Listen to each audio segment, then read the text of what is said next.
नमस्कार दोस्तों, मेरा नाम राहुल जैन है and welcome to my YouTube channel Suhana Safar with Rahul and Princy.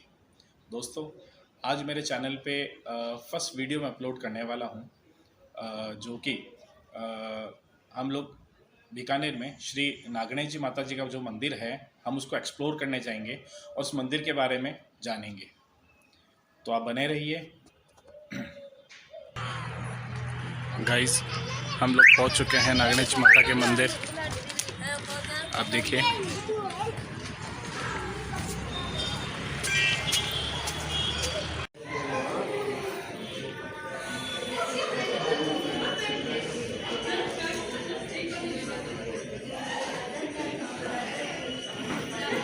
ये हो माँ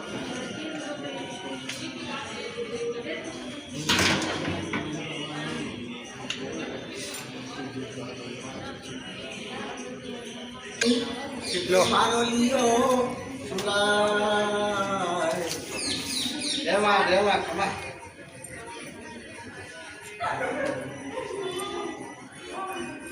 लाइव कर दूंगा फोटो थोड़ी।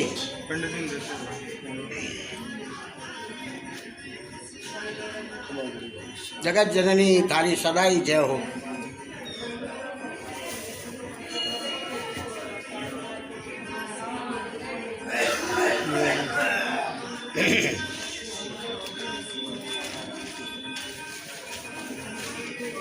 श्री नागणेश जी राव भवानी जगत जननी पराम्बारी परम कृपा सो दिव्याति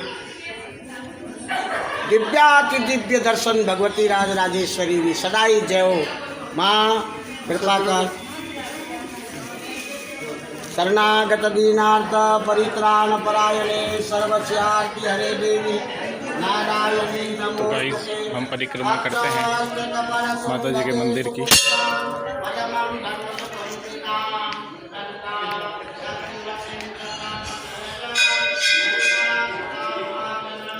गाइस, यहाँ से लोग ध्वजा के दर्शन करते हैं। आई होप आपको भी दर्शन हो रहे होंगे।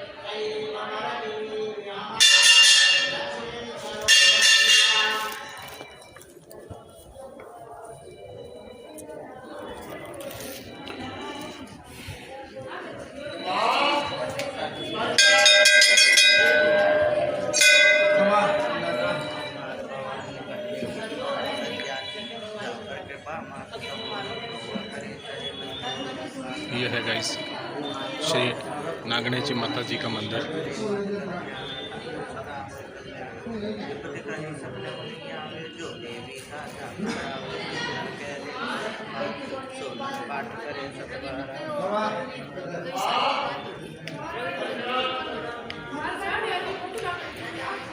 गाइस, ये मंदिर बीकानेर में स्थित है।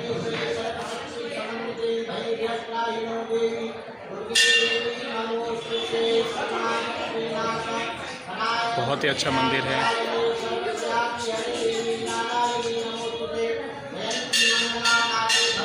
गाइस, इस मंदिर प्रांगण में और भी मंदिर हैं। आइए, हम आपको दर्शन करवाते हैं।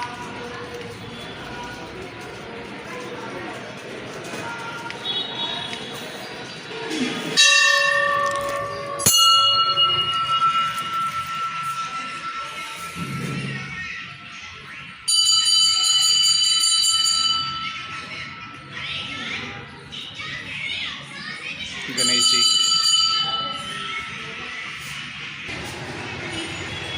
गाइस, इसी मंदिर प्रांगण में भोलेनाथ जी का मंदिर है। आप देख सकते हैं, ये देखिए।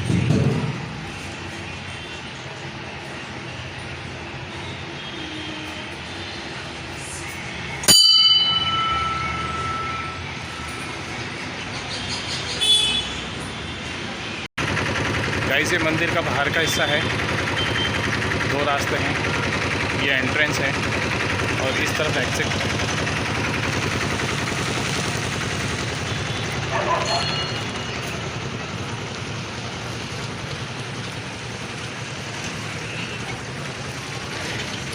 और गाइस, ये मेरी रोनिन बाइक है गाइस। इसी मंदिर के प्रांगण में श्री बाबा रामदेव जी का मंदिर है, आप देख सकते हैं।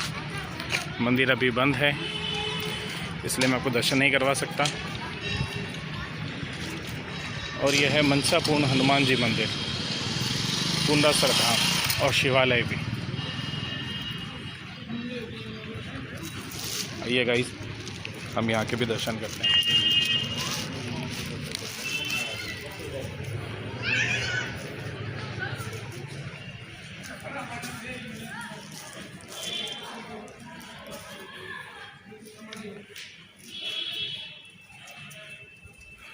जय बजरंगबली।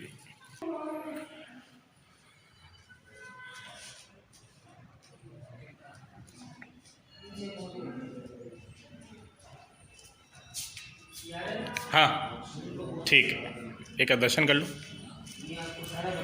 बिल्कुल।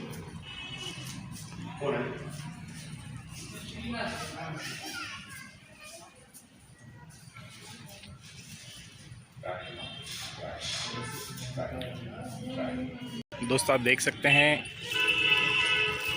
ये बगीचा भी मंदिर प्रांगण का ही एक हिस्सा है। और अब हम यहाँ का इतिहास जानने की कोशिश करेंगे कि माता जी के मंदिर की स्थापना कब हुई थी, किन्होंने की थी।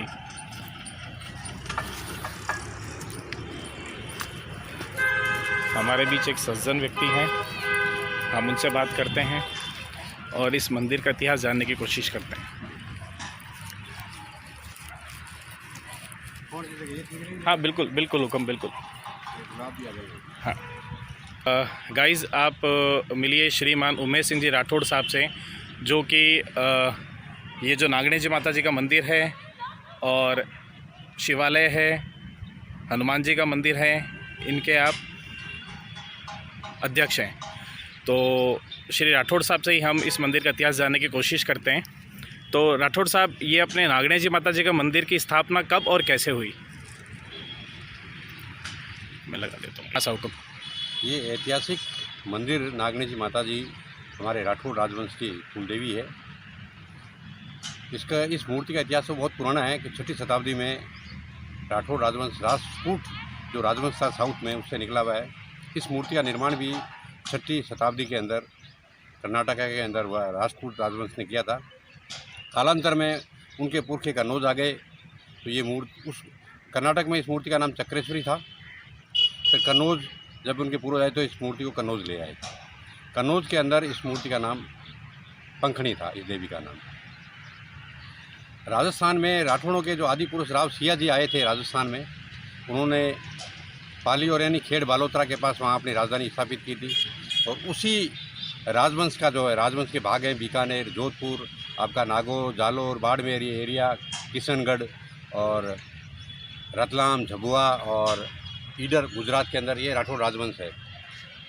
राव सिया जी के पोते हुए धूर्जी, राव धूर्जी, वो इस मूर्ति को कन्नौज से लेकर के आए और खेड़ ले जाना चाहते थे, लेकिन ये मूर्ति रास्ते में वो रुक गए थे नागाना नाम के गांव में। तो वहीं ये मूर्ति फिर आगे बढ़ी नहीं, तो वहीं इस मूर्ति को स्थापित कर दिया। लगभग राजाओं की 7 पीढ़ी तक, यानी धूर्जी से लेकर के राव चुंडा तक ये मूर्ति वहाँ स्थापित रही। नागाना गांव में रहने के कारण, मतलब 7 पीढ़ी तक पूजी गई ये मूर्ति, तब इसका नाम नागणीचा के नाम से प्रसिद्ध हुई है मूर्ति। नागाना गांव से नाम इसका पड़ा है नागणीचा। जी जी। उसके बाद में राव चुंडा जब मंडोर के प्रथम शासक बने, बड़े मंडोर जो जोधपुर के पास है, जोधपुर तो बाद में बसा था। तो कालांतर में क्या है कि ये चांदी की, स्वर्ण चांदी की मूर्ति थी, चोरी के भय से या उस कारण जो है ये अपने राजधानी मंडोर में इस मूर्ति को लेकर के राव चुंडा जी आ गए जी। फिर इसकी मूर्ति की पूजा वहाँ मंडोर में होती रही। राव चुंडा के बाद में जो है शासक 2-3 मंडोर के बदल गए और जो टिकाई थे रिडमल जी वो बने। और रिडमल जी के एक पुत्र थे जोधा जी।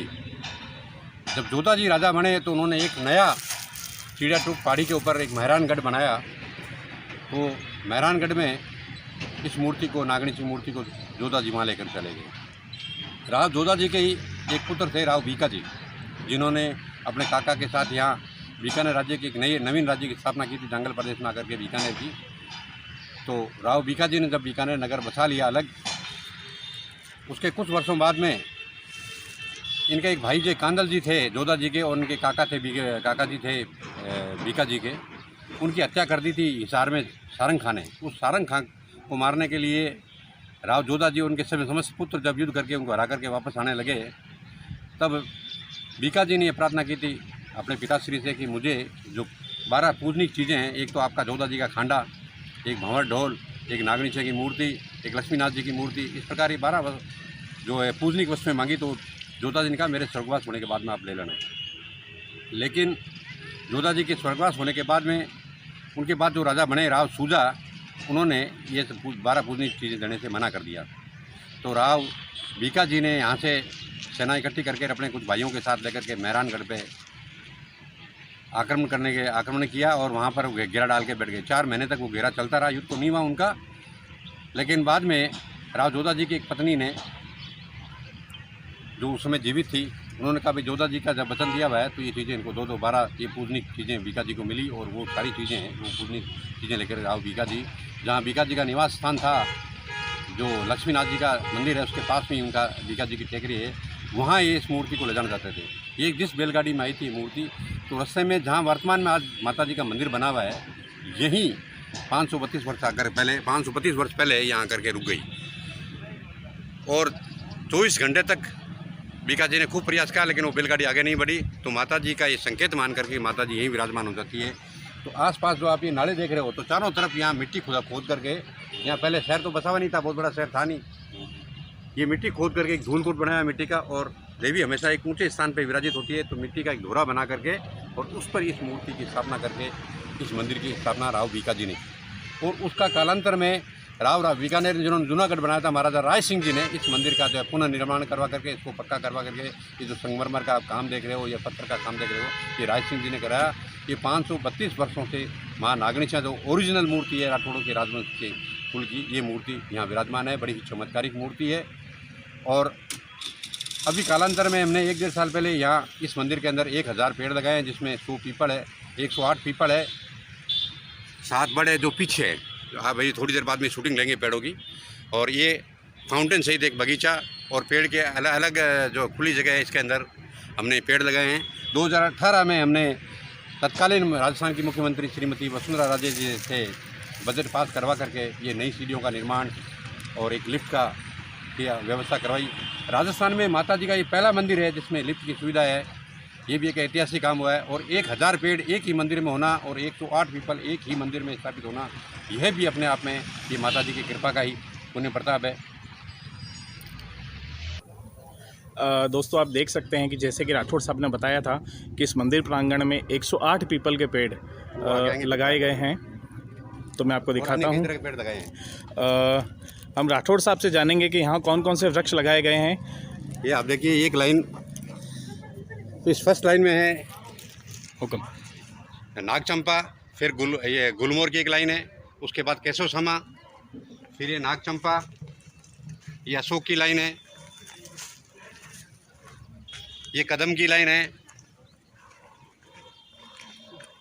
ये चंदन और ये चंदन का पेड़ लगा हुआ है। और आगे जो है कचनार के पेड़ है, कचनार। और ये क्रोच पापड़ी का पेड़ है और बीच में नीम भी है। और उसके पीछे हमने जामुन भी लगाए हैं, आंवला भी लगाए हैं, सभी तरह के पेड़ हैं। इसमें अर्जुन भी है, हर तरह के यहाँ पेड़ हमने लगाए हैं। एक पीछे कल्पवृक्ष भी है, चंदन भी है, ये नीम की लाइन है। और जो किनारे किनारे लगे हुए हैं गुलमोहर की लाइन है। मतलब करीब करीब सभी पेड़ यहाँ हमने लगाए। अधिकतर हमारे जो है पेड़ जो है 250, तो हमने दीवार के पीछे खेजड़ियाँ लगाई है, इसमें 2 लाइन है, पीछे छोटे पेड़ हैं। ठीक है। और अभी साल भर पहले यानी 14 महीने 15 महीने पहले हमने ये पीपल के 108 पेड़ लगाए हैं, जिसका आपको अभी आपको दिखाएंगे। क्या नाम सर आपका? राहुल जी दिखाएंगे आपको। ये पेड़ों की देखो शूटिंग आपको दिखा रहे हैं। अब ये देखिए आप 14 महीने में कितने बड़े पेड़ हो गए। छोटे छोटे पेड़ लगाए थे हमने। इधर भी ले लो, ये गुलमोहर है, ये गुलमोहर है, पीपल है, ये सब गुलमोहर है। ये आप देखिए, ये मालाबार नीम है, ये 6 महीने हुए लगाए हुए। आप देखो इनकी हाइट देखिए 20 फुट हो गई। ये फिर गुलमोहर है, नीम है, ये सब साल भर के पेड़ आप देखो। ये पपीता है जी, ये पीपल है, मेरा पीपल है, वो बड़ है जी।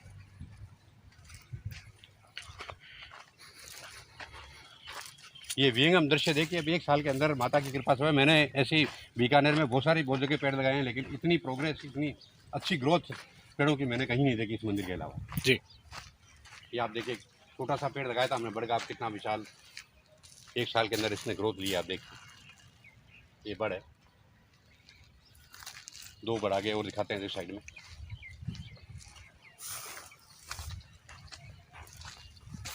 ये आने वाले समय में भयंकर पीपल का एक ऑक्सीजन का प्लांट तैयार हो जाएगा 2-3 सालों के अंदर। आप देखिए, 1 साल की प्रोग्रेस इतनी अच्छी है। जी। एक बड़ का पेड़ हो रहा है, देखो आप, ये बड़ का पेड़। आप इसके पत्ते देखिए। आप बीकानेर में आपको इतने बड़े पत्तों वाला बड़ नहीं मिलेगा कहीं। जी। छोटे पत्तों वाला बड़ तो मिल जाएगा, लेकिन इस प्रकार के पत्ते जो है अपने आप में एक विशेष पेड़ है। माता जी की कृपा है। माता जी के पास एक पेड़ देखो, बड़ का बोरा जी के पीछे वो दिख रहा है, उन पेड़ों के पीछे गया, वो दिख रहा है, बड़ी है वो भी। जी। वो सबसे पुराना बड़ा वो पहले उधर आगे हमने लगाया था, लेकिन वहाँ जो है कि मैंने मंदिर को खतरा हो सकता है इनकी जड़ों से, इसलिए लास्ट में यहाँ ला करके लगाया। ये पहले लगा हुआ था उधर। दोस्तों, आपने देखा कि श्री राठौड़ साहब ने हमको हमारे बीकानेर में स्थित नागणी जी माता जी के मंदिर के इतिहास से अवगत कराया, और इसके अलावा अन्य और भी इतिहास हमसे साझा किया। तो इस इतिहास की जानकारी के लिए मैं श्री राठौड़ साहब का कोटि कोटि धन्यवाद उनको देता हूं, और उनके स्वास्थ्य की भी, अच्छे स्वास्थ्य की कामना करता हूं। धन्यवाद राठौड़ साहब। आपका बहुत बहुत धन्यवाद और आपका आभार कि आप बीकानेर वासियों को और राजस्थान वासियों को इस ऐतिहासिक मंदिर के बारे, मूर्ति के बारे में और इस ऐतिहासिक मंदिर के बारे में, और इस जगह जो पर्यावरण को और सौंदर्यीकरण को बढ़ाने के लिए जो ये वृक्षारोपण हुआ, जो 1 साल की जो आपने ग्रोथ देखी है, ये प्रत्यक्ष को प्रमाण की आवश्यकता नहीं है। ये इससे बड़ा क्या चमत्कार हो सकता है कि इतने बड़े पेड़ 1 साल में हो जाना और सभी की ग्रोथ सही चलना। आप ये देखें, 100% हमारी जो है यहाँ इनकी रही है। नहीं तो कोई 100 पेड़ लगाता है, 50 बच जाते हैं, 50 इतनी गर्मी पड़ती है, 50 डिग्री टेम्परेचर में वो जल जाते हैं। लेकिन माता की कृपा से देखो, सभी पेड़ सुरक्षित है, आपने अपनी आंखों से देखा है। मैं बीकानेर की जनता, राजस्थान की जनता और भारत की जनता को ये विनम्र अपील करना चाहता हूँ कि ये 1600 साल पुरानी मूर्ति है, ये चमत्कारिक मूर्ति है। जो शुद्ध मन से और सही भाव से इस मूर्ति के आकर दर्शन करता है, उनकी सब मनोकामनाएं माता रानी पूर्ण करती है। और मैं अपेक्षा करूँगा कि इस मूर्ति का अधिक से अधिक दर्शन लाभ करके अपना प्रांत, अपना देश, अपना ज़िला, सभी लोग फ़ायदा उठाएं। ये 36 कौम के लिए मंदिर ये खुला है। धन्यवाद अवल जी, आपने इस प्रकार हमारे इस मंदिर को के बारे में जनता को अवगत कराने के लिए आज आपने ये जो शूटिंग की है, इसके लिए मैं आपका, हमारी समिति की तरफ से बहुत बहुत धन्यवाद और आपका हृदय से आभार प्रकट करता हूँ। आपका भी बहुत बहुत धन्यवाद राठौड़ साहब, सुहाना सफ़र विद राहुल एंड प्रिंसी की ओर से, कि आपने इतने अच्छे से जितने भी दर्शक हैं उनको मंदिर के बारे में, इस उद्यान के बारे में और यहाँ के बारे में इतने अच्छे से जानकारी दी। आपका कोटि कोटि धन्यवाद।